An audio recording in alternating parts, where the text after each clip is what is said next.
അപ്പോൾ ഈ സെൻസർ ബോർഡുകാർ ചെയ്ത് നല്ലതെന്ന് ഞാൻ പറയുള്ളൂ. സിനിമയ്ക്ക് ഹൈപ്പ് കിട്ടും. കാരണം സിനിമ കാണാൻ ആഗ്രഹിക്കാത്തവർ ഈ സിനിമ കാണാൻ പോകും. അങ്ങനെയാണെങ്കിൽ ഇവിടെ ആദ്യം ഇനിയിപ്പോൾ ജാനകി, സീത, രാമൻ, ശിവൻ, ലക്ഷ്മി എന്ന പേരുകളൊക്കെ ഇനി മാറ്റേണ്ടി വരുമോ? ഇനി ഈ പേരിട്ടവരൊക്കെ എന്ത് ചെയ്യേണ്ടി വരും എന്നാണ് ആലോചിക്കുന്നത്. അങ്ങനെയാണെങ്കിൽ എസ് ജാനകി അമ്മ പാടിയ പാട്ടുകളൊക്കെ ഇവർ മാറ്റുമോ? അറിയാത്തന്നെ ഞാൻ ചോദിക്കുകയാണ്. അപ്പം മലയാളത്തിൽ മാത്രം ഇങ്ങനെ കുഴപ്പങ്ങൾ എന്താണെന്ന് എനിക്കറിയില്ല. ഇപ്പോൾ എമ്പുരാൻ സിനിമ, എമ്പുരാൻ സിനിമ വിജയിച്ചു കൊടുത്തത് ഇവരൊക്കെ തന്നെയാണ്. അപ്പം ഞാൻ പറയുകയാണ് ഈ സിനിമ ഇപ്പോൾ വിജയിപ്പിക്കാൻ പോകുന്നതും ഇവരാണ്, ഉറപ്പാണ്. അതിന് നമ്മൾ സെൻസർ ബോർഡുകാരുടെ താങ്ക്സ് അല്ലേ പറയേണ്ടത്. ഒരു സിനിമയുടെ പ്രൊഡ്യൂസറിനും മാർക്കറ്റ് ഉണ്ടാക്കി കൊടുക്കുകയില്ലേ.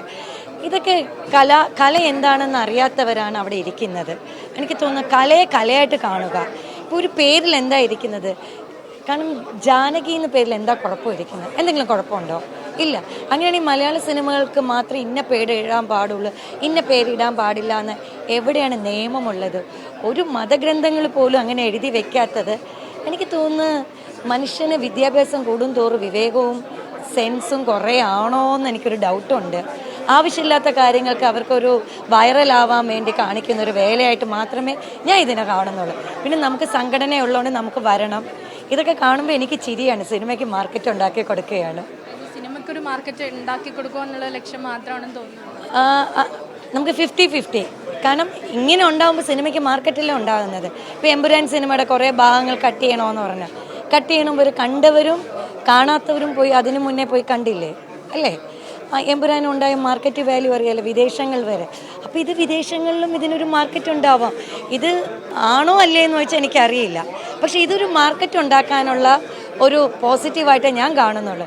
അതിന് ആ പ്രൊഡ്യൂസർ താങ്ക്സ് അല്ലേ സെൻസർ ബോർഡിനോട് പറയേണ്ടത്.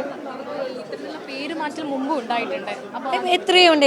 എന്നും സ്വന്തം ജാനൻകുട്ടി ഹരിഹരൻ സാറിൻ്റെ അതൊരു നമുക്കറിയാം. ആ ഫിലിമിനെ കുറിച്ചും ആ ഫിലിമിൻ്റെ ഒരു ഭംഗി അന്നൊന്നും ഇല്ലാത്ത എന്താ പറയുക കുഴപ്പങ്ങളാണ് ഇന്ന് ഓരോരുത്തർക്കുള്ളത്. അതേപോലെ തന്നെ നമുക്ക് സീതാ കല്യാണം, എത്ര സിനിമകൾ ഇപ്പോൾ തെലുങ്കിൽ തന്നെ ഉണ്ട്. സീതാറാം, അത് ദുൽഖറും ഒരു പുതിയ കുട്ടി, ആ സിനിമ അവിടെയൊന്നും ഇല്ലാത്ത കുഴപ്പങ്ങളാണ്. മലയാളികൾ എന്ത് ചെയ്താലും ഒരു കുഴപ്പം. അപ്പം ഞാൻ വിചാരിച്ചു ഇത് നമ്മളെല്ലാവരും ഒറ്റക്കെട്ടായിട്ട് നിൽക്കുക. പക്ഷെ എനിക്ക് എന്നാലും സെൻസർ ബോർഡിനോടാണ് താങ്ക്സ്. എല്ലാ സിനിമകൾക്കും ഇങ്ങനെ എന്തെങ്കിലും ഒരു നെഗറ്റീവായിട്ട് അവർ വരട്ടെ. സിനിമയ്ക്ക് കിട്ടൂലേ? കാരണം സിനിമകളുണ്ടെങ്കിൽ മാത്രമേ നല്ല സിനിമകൾ കാണാനും ആൾക്കാർ പോവുകയുള്ളൂ. ഇന്ന് സിനിമകൾ തിയേറ്ററിൽ ആൾക്കാർ കുറവാണ്. നിങ്ങൾക്ക് തന്നെ അറിയാം. OTT പ്ലാറ്റ്ഫോമിൻ്റെ ഒരു അതിപ്രസാരം വന്നപ്പം എല്ലാ സിനിമകളും ആ സിനിമകൾ OTTയിൽ വരുമ്പോഴാണ് നമ്മൾ മനസ്സിലാക്കുന്നത്, ഓ ഈ സിനിമകളൊക്കെ ഇത്ര മനോഹരമായിരുന്നു എന്ന്. അപ്പോൾ ഇതിനൊരു മാർക്കറ്റ് ഉണ്ടാവട്ടെ, അതല്ല വേണ്ടത്. നിങ്ങളും മാർക്കറ്റ് ഉണ്ടാക്കി കൊടുക്കൂ.